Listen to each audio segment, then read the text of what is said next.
grévistes de la faim, mais un paquet, dont André qui était secrétaire national. Et voilà, c'était un temps fort de cette période-là. Donc je ne vais pas aller plus loin. Je ne sais pas si mes collègues ont des choses à rajouter par rapport à ce que j'ai fait de façon un petit peu brève. Vas-y, Jacques. Ouais.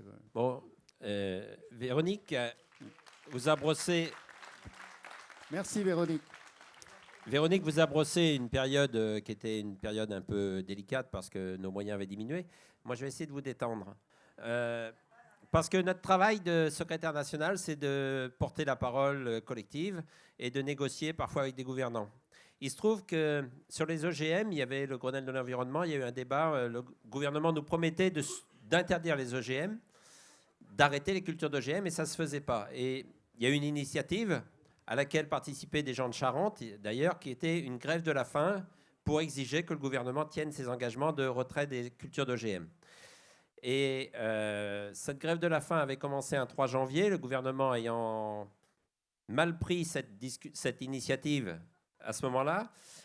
Le soir du 3 janvier, ou le lendemain, la Confédération paysanne a négocié une rencontre entre des grévistes de la faim, dont Yves Manguy et José Bové, et puis la Confédération paysanne, Régis Auchard et moi-même, et on a rencontré donc Borloo et son secrétaire particulier. Et le souvenir que j'ai de cette soirée, et c'est là que ça devient un peu plus léger, c'est que ce soir-là, eh bien, nous avons eu droit au whisky de Borloo. Ce qui n'est pas très surprenant, sauf que malheureusement pour les deux grévistes de la faim, ça a été le verre d'eau.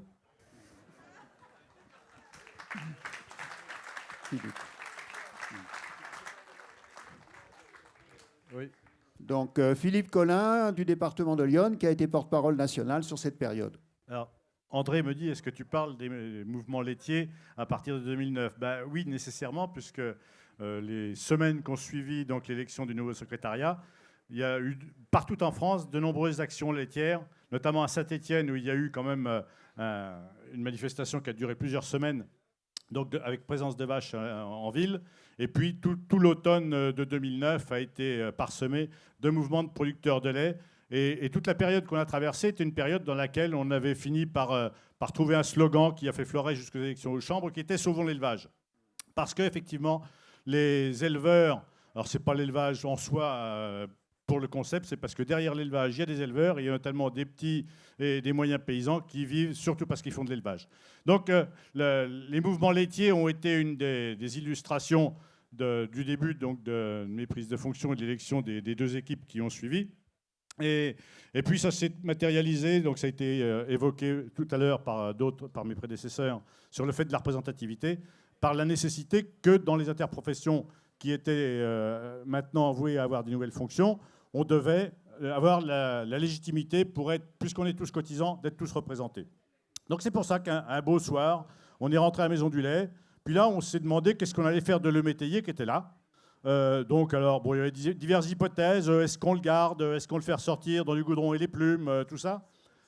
Pardon. Donc Le Métayer, oui, merci pour, pour les jeunes qui ne savent pas qui était Jean-Michel Le Métayer, qui était le président de la Fédération laitière à ce moment-là, et qui était donc le président du CNIEL. Et donc, on a fini par le laisser partir. Mais ce qu'il n'avait pas prévu, c'est qu'on allait rester pendant 5 semaines. Donc voilà, ça c'est une petite anecdote qu'on a eue et qui montre la capacité de la conf de se mobiliser, parce qu'assurer le relais en plein centre de Paris de paysans pendant 5 semaines pour venir faire 2 jours et nuit le ravitaillement, les prises de position et le relais, chapeau, et comme j'en profite pour saluer l'organisation d'aujourd'hui que je trouve remarquable. Bravo. Merci. Et je terminerai par la fin de ces mandats qui ont vu quand même parce qu'il n'y a pas de rupture à la conf, hein, il y a une continuité de combats qui démarrent, qui reprennent d'autres formes, d'autres préoccupations pour tous les paysans.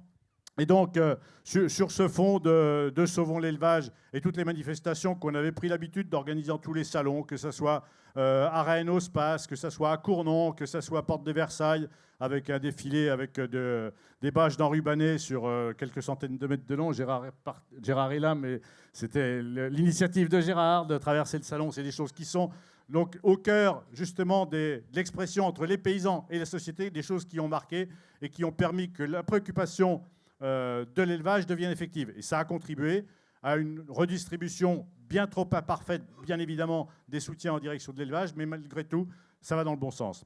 Et puis on a terminé par ce qui fait partie des combats d'aujourd'hui. Les premières manifestations massives autour de Notre-Dame-des-Landes se sont menées dans ces années-là. Et puis les premières manifestations à Abbeville contre la ferme des 1000 vaches se sont menées aussi à partir de fin 2011, début 2012. Donc voilà, merci, c'était une période passionnante. Et puis voilà, alors vous arrivez là bientôt au terme de tous les vieux qui étaient présents à Bondy il y a 30 ans. Là, il y en a, mais je peux dire ça en toute amitié, puisque je suis de l'âge d'une partie d'entre eux. Donc là, maintenant, il y a la nouvelle génération qui est en place. Et puis, longue vie à la conf. Et puis, bravo. Merci.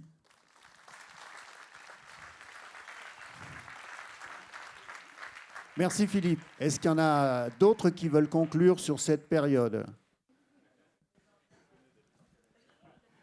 Christian Roquayrol de l'Aveyron. Juste 2 mots sur... moi, j'étais responsable du dossier PAC à cette époque. C'était la réforme de la PAC. Et donc, on a beaucoup travaillé là-dessus. Moi, je me suis retrouvé jeté dans l'arène des politiques pour aller défendre la conception de la PAC de la Confédération paysanne. J'ai découvert beaucoup de choses à cette occasion sur le fonctionnement des politiques, justement. Et donc, on a porté quand même le message et on a réussi à obtenir quelques avancées, pas suffisantes à mon goût, mais on a quand même obtenu quelques avancées. Le message du plafonnement des aides, c'est inadmissible qu'il n'y ait pas de plafond aux aides et que des gens touchent des centaines de milliers d'euros alors que plus de la moitié des paysans ne touchent pas un centime de la PAC. C'est inadmissible qu'on mette des planchers pour interdire à certains petits d'accéder aux aides. Et ça, c'était défendu par la FNSEA, l'histoire des 30 vaches en deçà desquelles on n'a pas droit aux primes. La FNSEA a bien essayé de le faire passer. Donc on s'est battu sur ces dossiers-là. On a réussi donc finalement à obtenir quelques avancées, comme par exemple la convergence des aides. Il n'y aura plus de différence à l'hectare des aides au niveau national d'ici 4 ans, puisque c'était sur 5 ans. La convergence des aides, la surprime sur les 52 premiers hectares, etc. Donc ça veut dire que aussi, même si ce n'est pas évident, en se jetant dans cette arène politique et en ayant derrière soi un syndicat actif qui manifeste pour faire entendre sa voix, on peut aussi faire bouger les lignes. Et je suis content qu'on ait réussi à en faire bouger quelques-unes, même si on n'a toujours pas obtenu le plafonnement des aides, qu'il faut absolument qu'on obtienne pour la prochaine PAC. Merci Christian.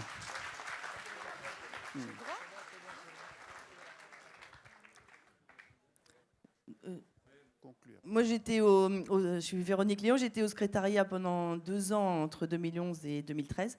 Et je voudrais juste dire un moment que j'ai vraiment beaucoup aimé, c'est la campagne pour les semences paysannes et fermières. Parce que, avec Guy Kastler, là, il y a eu une campagne au Parlement et tout ça, il y a eu plein d'actions. Et ce que j'ai vraiment apprécié, c'est la créativité de la conf. À ce moment-là, c'est génial, quoi. Parce que tous les jours, il se passe quelque chose. Et il y a les mots qui permettent à tout le monde de comprendre. Par exemple, dans le 20 minutes, le journal du métro, il y avait quelque chose qu'il fallait défendre les semences paysannes. Dans le métro, à Bagnolet, c'est incroyable. Et je trouve que c'est génial, c'est le côté génial de la conf d'arriver à traduire des choses hyper compliquées, parce que les semences, c'est quand même pas évident, avec toutes ces lois qu'il y a et tout ça, et que finalement, les gens, les consommateurs, mais tout le monde, tous les citoyens, s'emparent de sujets aussi compliqués et nous défendent, quoi. Alors moi, je dis bravo pour toute cette créativité. Merci Véronique. Alors, je vais refuser le micro à Michel David parce qu'il voudrait chanter, mais ce n'est pas le moment. Donc, il le fera tout à l'heure s'il le veut, et il pourra vous faire son récital préféré, que vous attendez tous, bien sûr.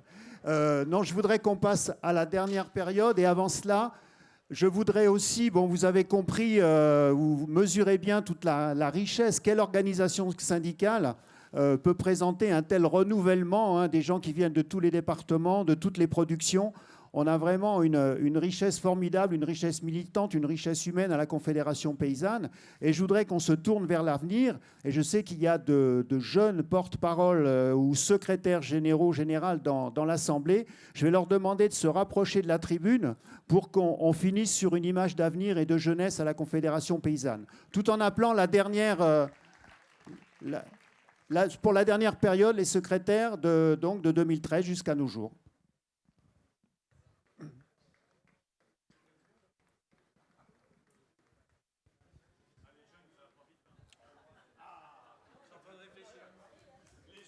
Ça va, vous tenez bon?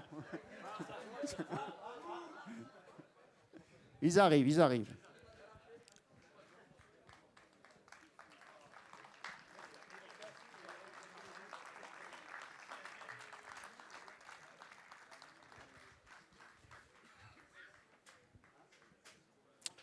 Avancez-vous, avancez-vous, hein, n'ayez pas peur.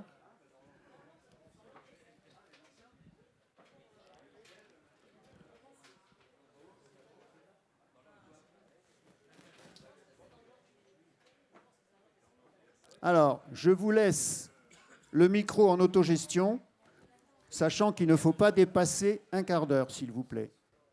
Un quart d'heure chacun? Non. Oui. Donc, déjà signaler que sur ces équipes, depuis 2013, il manque plusieurs personnes.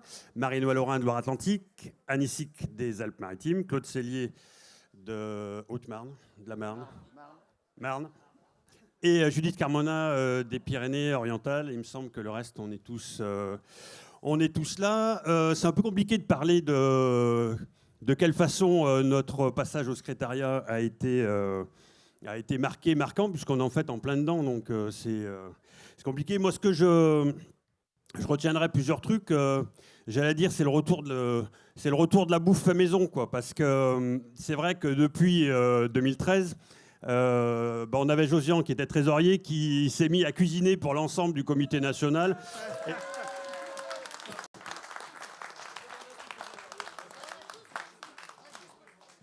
Et donc voilà, en fait, au départ, il a dit je vais cuisiner, et puis après, tout le monde était obligé un peu de s'y mettre, quoi. Mais oui. Voilà, c'est un truc qui m'a marqué. Après, Mickaël pourra nous raconter la rencontre avec Nicolas Sarkozy, mais je crois qu'il veut pas. Donc, il sait bien qu'il n'a pas entendu. Ce mandat, il a été marqué aussi par l'arrivée des paysans de la mer au secrétariat national, avec Jean-François Périgné, donc, qui a été élu au mois de mai. Donc l'arrivée des paysans de la mer au comité national, au secrétariat national, c'est quelque chose d'important. Et puis après, ces années passées depuis 2013, elles sont marquées par la récolte du travail des précédents, notamment sur les interprofessions, l'entrée de la Confédération paysanne de façon officielle à toutes les interprofessions, que ce soit Interfel, Interbev et le CNIEL. Donc c'est quelque chose d'important, cette reconnaissance par la loi, puisqu'il a fallu en aller jusque-là pour que la FNSEA nous cède un peu des places, de ce travail syndical. Ce mandat-là, il est aussi marqué par des luttes qui continuent, bien évidemment. Je pense aux luttes foncières qui ont traversé toute l'histoire de la Confédération paysanne. On pense à la plus emblématique qui est la lutte contre l'aéroport de Notre-Dame-des-Landes, mais aussi il y a eu Sivins, il y a eu tout un tas de prises de conscience, il y a encore des luttes contre l'accaparement des terres. Je pense à ce qui se mène par rapport à Bolloré et l'accaparement des terres à l'autre bout de la planète. Donc c'est quelque chose qui nous occupe beaucoup. C'est l'installation des crises aussi, puisqu'aujourd'hui on est sur des crises qui sont de façon récurrente. C'est Patrick Baron qui nous disait un jour au comité national, le problème c'est quand on considérera que la situation exceptionnelle, c'est une situation qui n'est pas une situation de crise. Et on a l'impression aujourd'hui qu'on est dans ce schéma-là, avec notamment en production laitière, des gens qui sont toujours en crise depuis 3 ans, mais qu'on n'entend plus, quoi. Il n'y a plus de révolte, il n'y a plus de capacité à manifester. Et ce mandat, il est marqué aussi par ça. Il est marqué par des crises sanitaires à répétition. Il y a eu l'FCO, il y a eu la grippe aviaire, il y a le fipronil, parce que ça reste une crise, fraude, scandale qui a trait au sanitaire. Et puis, je dirais qu'il y a quand même, comme ligne de fond et comme toile de fond depuis 2013, cette lutte contre l'industrialisation de l'agriculture qui fait suite à la campagne Sauvons l'élevage qui avait été menée par l'équipe précédente. Sauvons l'élevage, c'est aussi lutter contre l'industrialisation, contre cette dérive industrielle de l'agriculture qui est en train d'emporter tout un tas de paysans. À la Confédération paysanne, notre projet, c'est l'agriculture paysanne. L'agriculture paysanne qui est travaillée dans la maison par la FADEA. Et l'agriculture paysanne, on aime bien dire, c'est une démarche. On y va peu à peu et on s'investit dedans. L'agriculture industrielle, c'est vraiment une dérive qui est en train d'emporter une bonne partie de nos collègues paysans et paysannes. et sur lequel ce mandat a quand même été marqué par les actions sur les 1000 vaches, les déclinaisons aussi qu'on a fait de cette industrialisation de l'agriculture, de ce dogme de la compétitivité. Je pense notamment à tout le travail qui a été mené sur les pesticides et comment on peut faire en sorte que les paysans s'affranchissent de l'usage des pesticides, simplement en ayant droit en revenu, qui est un autre des gros éléments qu'on est en train de porter depuis le congrès de Musillac, ce droit au revenu pour tous les paysans qu'on aimerait voir marqué dans la loi par pas un revenu universel ou un revenu de base, un revenu par les prix, avec l'interdiction notamment de vente à perte. Et vraiment, c'est quelque chose sur lequel on est en train de travailler beaucoup. Ce mandat-là qui se déroule, il sera aussi tourné vers les élections professionnelles qui arriveront en 2019 et sur lesquelles il va falloir vraiment convaincre les paysannes et les paysans que le projet de la Confédération paysanne, il est le seul qui peut éclairer les horizons du plus grand nombre. Ce mandat aussi marqué donc industrialisation de l'agriculture et toutes les déclinaisons, c'est le grand retour aussi des accords de libre-échange dans tous les sens, avec le TAFTA, avec le CETA, avec aujourd'hui le Japon. Il y a eu aussi les accords de partenariat avec l'Afrique de l'Ouest, dont on a un peu moins parlé dans les médias, mais qui sont ce commerce international où, pour gagner quelques poussières de croissance, on fait tourner les marchandises autour de la Terre à toute allure en se disant ça va finir par rapporter. Bon, pour le moment, ça a surtout rapporté des crises sanitaires et la crise du fipronil, elle est exactement là. Comment on peut imaginer qu'on soit obligé d'aller chercher des œufs coquilles, parce que c'est le terme en fait, hein. Les œufs coquilles, il y a les œufs liquides, il y a les œufs, je regarde Nicolas parce que c'est lui qui a fait le papier dessus, les œufs congelés, les œufs déshydratés, donc ça on est excédentaire, et puis les œufs coquilles on va les chercher aux Pays-Bas. Et dans le temple de l'industrialisation de l'agriculture animale au niveau européen, et ben voilà ce qu'on récolte. On récolte des saloperies qu'on met dans l'alimentation. Quand on est allé sur l'usine des 1000 vaches la nuit du 12 septembre 2013, derrière on a clamé haut et fort, nos fermes ne sont pas des usines. Nos fermes ne sont pas des usines, et derrière, on a enchaîné en disant on ne produit pas l'alimentation comme des pièces de voiture, on ne produit pas l'alimentation dans des fermes comme dans des usines.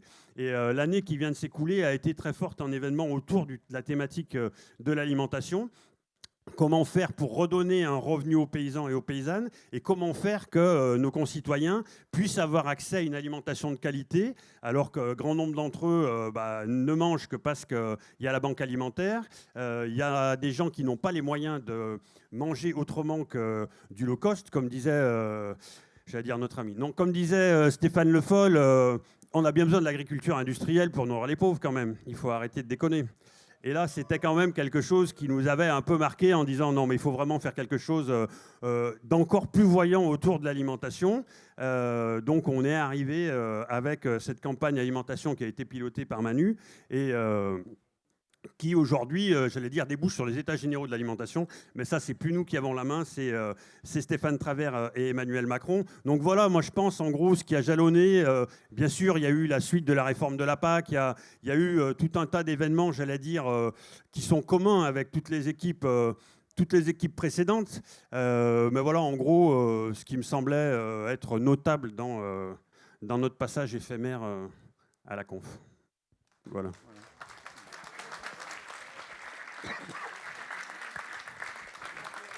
Merci Laurent. Puisque j'ai le micro, je voulais simplement relever le fait qu'on a une mixité d'hommes et de femmes à la tribune. On a moins de mixité avec nos camarades des DOM. Et effectivement, les DOM ne sont pas au secrétariat national du fait de l'éloignement géographique. Mais je pense qu'il faut saluer tout ce qui se fait dans les confédérations paysannes d'outre-mer. Et La Réunion parce qu'ils tiennent la chambre, mais aussi tous les autres départements qui étaient en action encore très récemment sur des problèmes de canne à sucre. Donc je pense que c'est pas parce qu'ils sont pas au secrétariat national, ils n'ont pas forcément leur temps ici. Je pense qu'il faut saluer quand même tout ce qui se fait dans les départements et territoires d'outre-mer.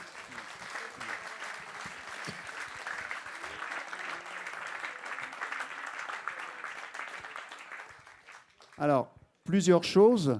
Très rapidement, il va falloir conclure. Donc, vous avez compris, vous le savez déjà, que toutes nos luttes sont longues et qu'il faut être persévérant, tenace, avoir beaucoup d'énergie, comme l'a dit Marie-Hélène. Bon, parfois, on a envie que ça aille vite parce on a tellement envie d'améliorer nos conditions et on a envie que ça s'accélère, mais le temps est long et parfois, ce que commencent des militants en une année, eh ben, ça aboutit 20 ans plus tard. On m'a cité là tout à l'heure aussi l'entrée dans les SAFER. Depuis combien d'années nous luttons pour pousser la porte de ces organismes opaques? Et bien voilà, on a réussi. Deuxième chose, je voudrais quand même, alors je vais appeler à la tribune toute la jeunesse, les porte-paroles départementaux, les secrétaires généraux qui sont là, qui veulent bien monter sur la tribune. Il faut vous habituer, hein, parce que dans 10 ans, 20 ans, ce sera peut-être vous qui serez là. Il est en train de dire qu'on est des vieux, nous. C'est super agréable. Je voudrais aussi quand même que le secrétariat actuel qui est là au complet se présente pour montrer aussi la force, le renouvellement, la jeunesse de la Confédération paysanne. Et un dernier message qui n'a rien à voir. On me demande de vous dire de remonter vos chaises à la fin du temps collectif. N'oubliez pas de prendre vos chaises.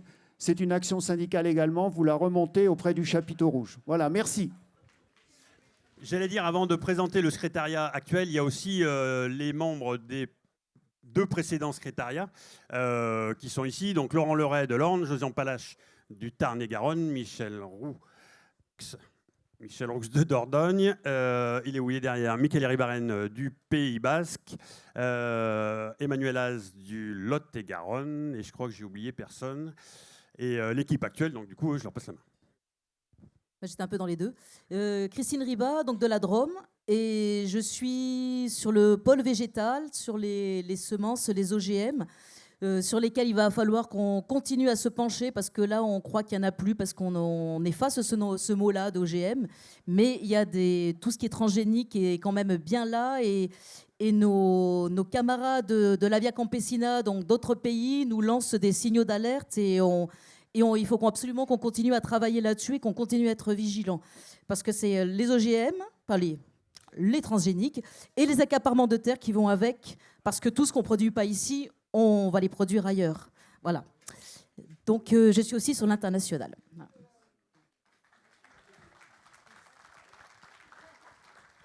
Nicolas Giraud, donc moi je suis paysan dans le Jura, je suis éleveur de vaches laitières, producteur de lait à comté en AOP.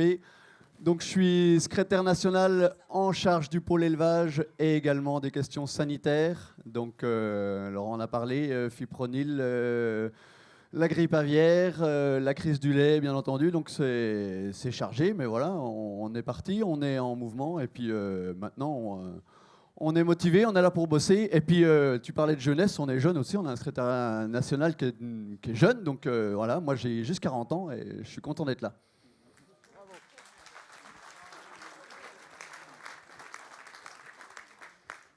Jean-François Périgné, donc de l'île d'Oléron, un petit bout de terre au large de la Charente-Maritime, dans cette région-là. Donc moi, je suis le doyen, donc ils me doivent tous le respect. Et je suis surtout le trésorier, donc je remercie Josian de m'avoir laissé un porte-monnaie assez bien garni. Je vais essayer de faire aussi bien que lui. Et accessoirement, je suis très fier et très heureux de concrétiser l'ouverture d'esprit et la modernité du syndicat Confédération Paysanne en portant la parole des paysans de la mer à la conf.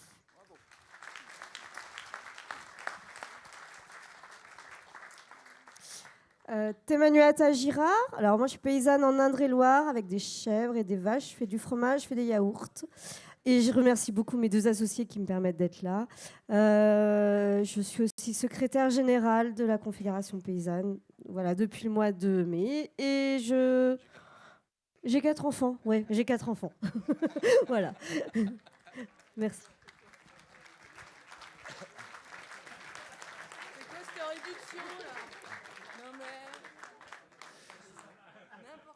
Bonjour, Thierry Jacob, paysan éleveur dans les Vosges de bisons américains de vaches Hereford en vente directe.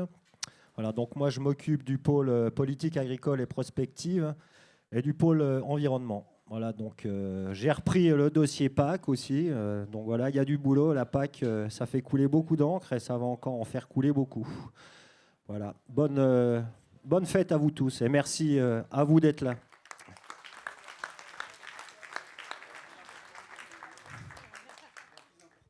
Ah oui, je dis maintenant que je porte le pôle le plus important de la Confédération paysanne, le pôle social. Ouais. Et donc, je suis Cécile Muret, je suis maraîchère dans le Jura. Voilà. Et j'ai 37 ans. 38 ans. Elle est bientôt 38, là. Et comme on fête les 30 ans de la Confédération paysanne, je voulais donner la citation de Bernard Lambert, parce qu'on ne peut pas s'empêcher de penser à Bernard Lambert par rapport à l'histoire de la conf.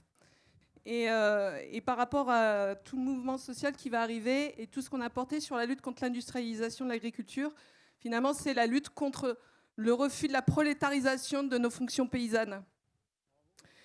Et Bernard Lambert disait « Intensifier la pauvreté des uns permet de mieux exploiter les autres. »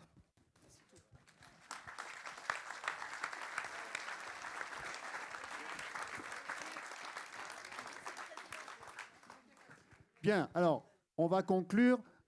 Vous m'entendez? Oui. Avant cela, je voudrais dire et redire encore une fois, hein, beaucoup de secrétaires me l'ont soufflé, mais ils le méritent, c'est de dire un énorme merci à tous les salariés à tous les niveaux, hein, qui nous soutiennent, les salariés militants qui ne comptent pas leur temps, qui sont là toujours pour être avec nous sur les dossiers, dans les réunions, etc. Donc je voudrais vraiment qu'on les remercie encore une fois beaucoup, notamment ceux qui organisent ces 30 ans. Alors,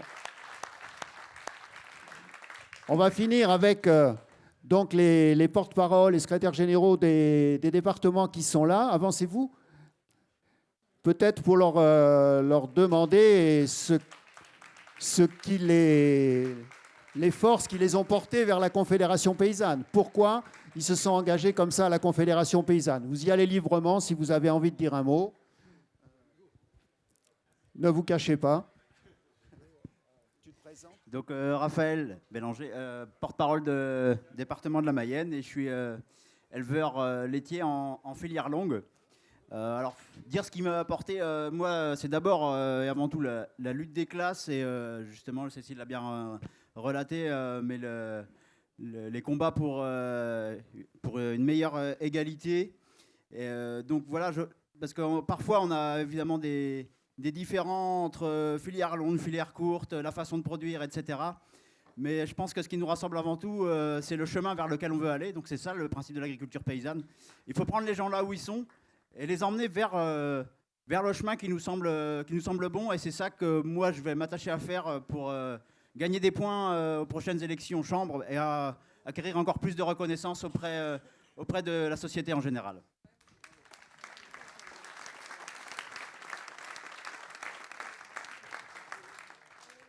Oui, bonjour, moi c'est Mélanie Van de Castel, je suis co-porte-parole dans l'Aude. Je suis installée depuis 4 ans en élevage bovin. Et ce qui me fait rejoindre la conf, c'est déjà d'y avoir travaillé en tant que salarié. Et je pense que ce syndicat porte justement les valeurs pour une agriculture qui demain est toujours viable et pas seulement pour les générations futures. Et la défense des petites fermes et de tous les travailleurs de la terre.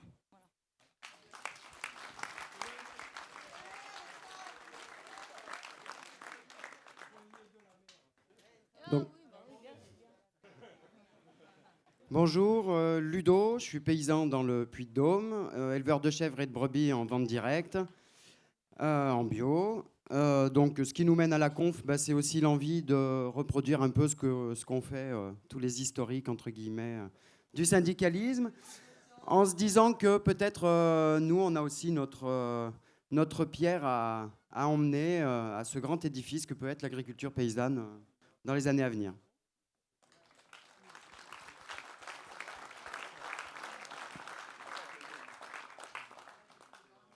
Bonjour tout le monde, je tiens à remercier pour cette invitation.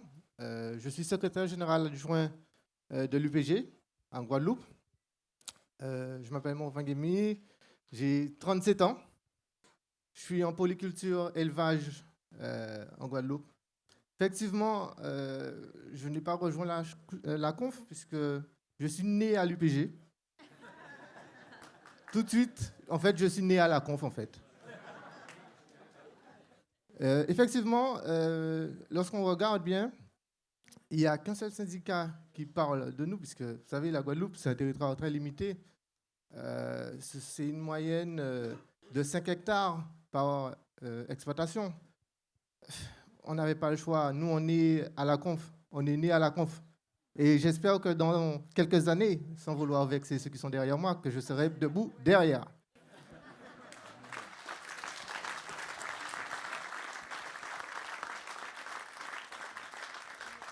Bonjour, alors je m'appelle Jean-Yves Tarcy, donc je suis agriculteur en Guyane, porte-parole du GRAGE de Guyane, et depuis récemment, tout récemment, donc moi je suis dans le port et les poules pondeuses.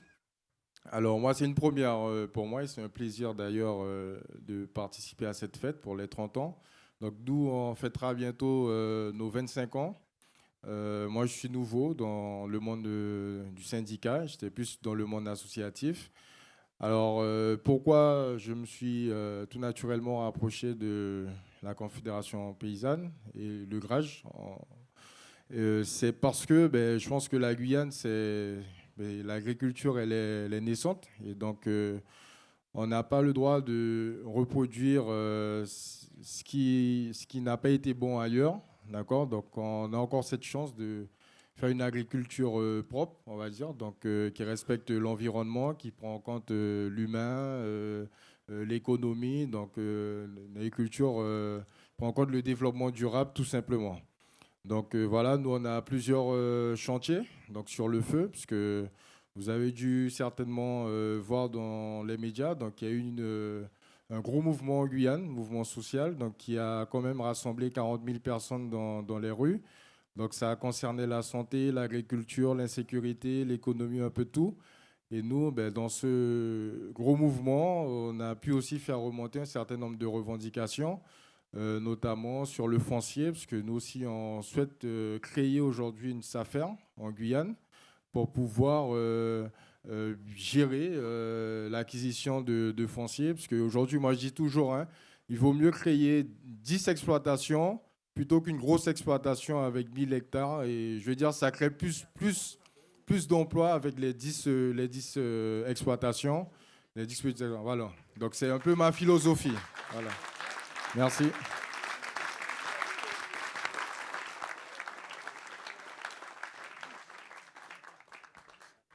Moi, je suis Julien Brottier, je suis porte-parole de la Confédération paysanne du Morbihan qui a accueilli le congrès au mois d'avril.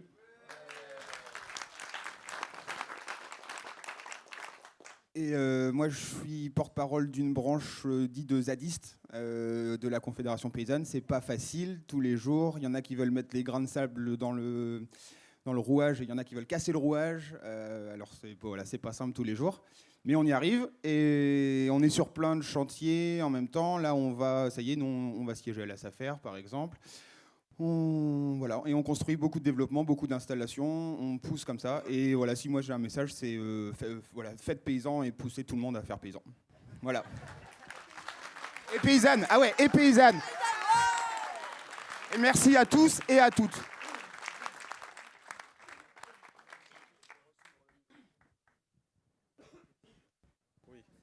Oui, bonjour.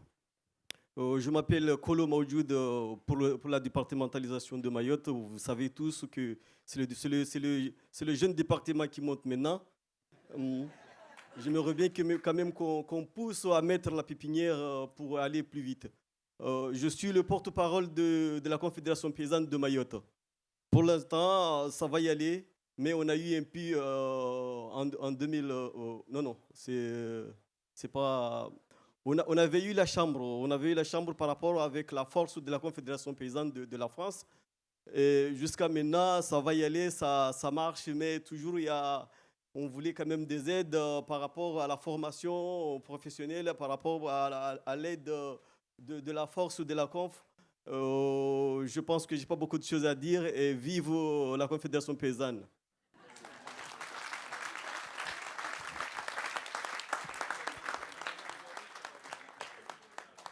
Donc Nicolas Fortin, moi je suis porte-parole d'un département voisin, donc un peu plus proche, la Vienne. Donc dans notre département, l'actualité c'est qu'on a pratiquement gagné une bataille contre une ferme-usine, donc la ferme-usine de 1900 Torillon de Coussay-les-Bois, puisqu'on vient de gagner au tribunal administratif.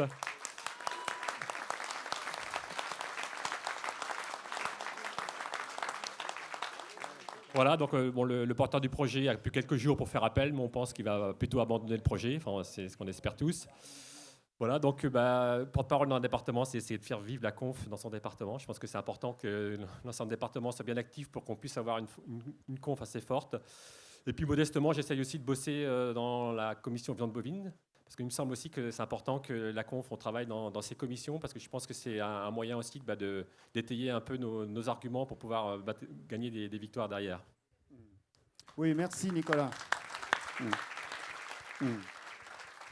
Merci de rappeler le travail important qui se fait dans les commissions. Avant de remonter vers le repas avec vos chaises pour ceux qui en ont, je vais demander aux deux porte-paroles, le plus ancien et le présent, de faire une petite conclusion en duo.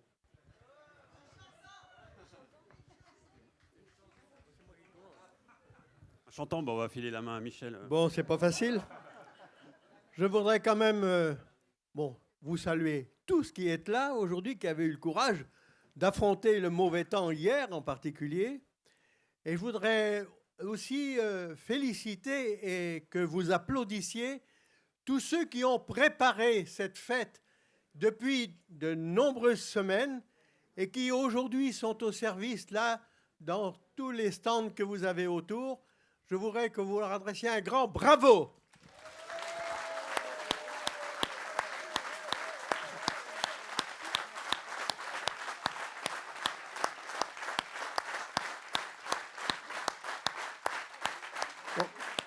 Et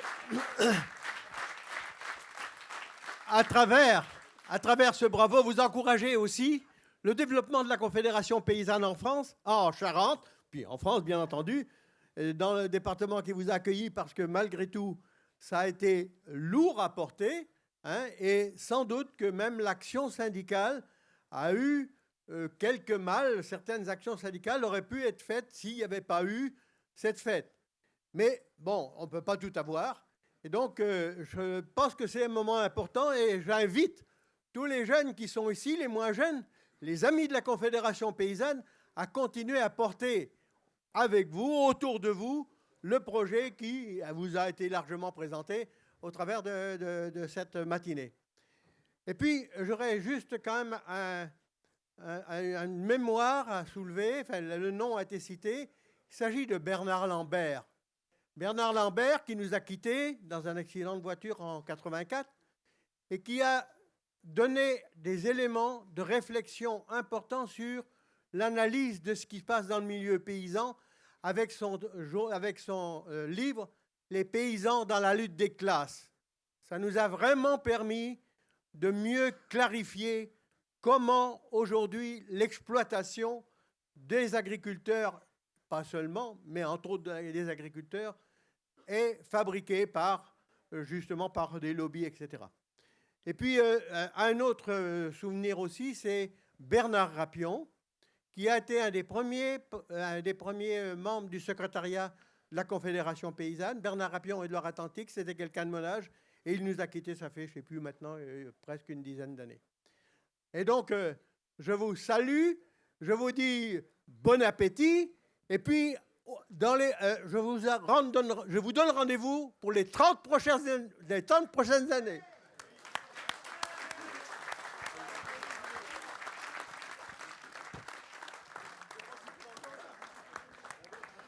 Je vais faire court parce que tout le monde a faim.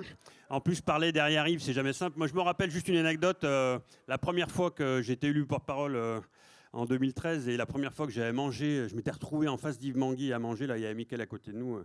J'étais tout tremblant, je ne savais pas quoi lui dire. Bref, tout ça pour dire qu'on est en fait les héritiers, nous confédérés aujourd'hui en poste, les héritiers de tous ceux qui sont là derrière, de tous ceux qui sont dans les départements, on l'a dit. La Confédération paysanne, elle est ce qu'elle est aussi parce qu'on a des partenaires et des partenariats. Je pense aux amis de la Conf qui sont toujours présents à nos côtés. Je pense à la FADEAR, bien évidemment. La FADEAR, qui est notre organisme de développement et de formation. Je pense évidemment à l'échelon européen, ECVC, sur laquelle la Confédération paysanne s'investit beaucoup. Et puis, bien évidemment, l'échelon international avec la Via Campesina, qui, là aussi, permet de mutualiser des luttes. Ceux qui étaient à Bilbao pour la conférence récemment en sont revenus vraiment... Enfin, Christine, qui était pour le secrétariat, elle est revenue pleine pêche, on n'arrivait pas à l'arrêter. Et c'est quelque chose d'important. Et puis ce soir, dans la dernière prise de parole, il y aura Ibrahim Koulibaly, qui est un paysan du Mali, qui est venu ici, alors qu'on est dans une période chez lui de travail assez intense. Il est venu spécifiquement, enfin il vous le dira mieux ce soir, parce que c'est la conf. Et ça veut dire que c'est quand même quelque chose d'important. La Confédération paysanne, c'est pas rien. Et l'image qu'on renvoie à l'extérieur, elle est le fruit simplement de tout le boulot qui se fait.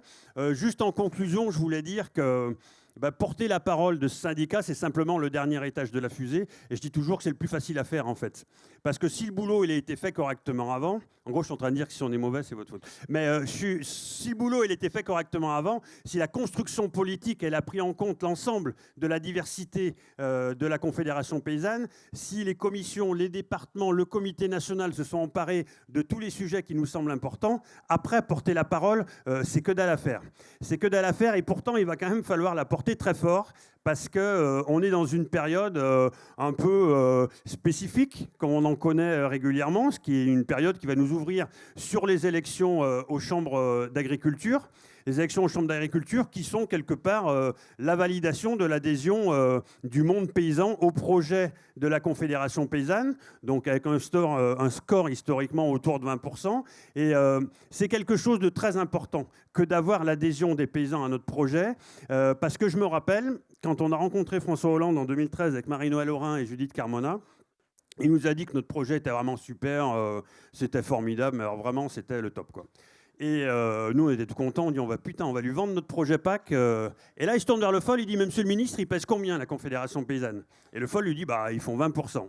Et là, Hollande, il nous a dit, c'est fâcheux. C'est fâcheux. Donc tout ça pour dire qu'il faut arrêter de peser 20%, il faut peser beaucoup plus. Il y a 1 an et demi de campagne qui s'annonce, et puis vous allez repartir dans vos départements, et puis vous allez retransmettre toute l'énergie que vous aurez pris ici, et puis on refera le point aux prochaines élections chambres avec une adhésion du monde paysan qu'on ambitionne être à la hauteur de l'adhésion du monde non paysan et de toute la société entière derrière notre projet. Voilà.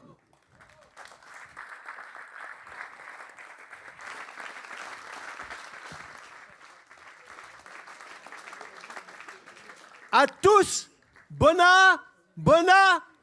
appétit.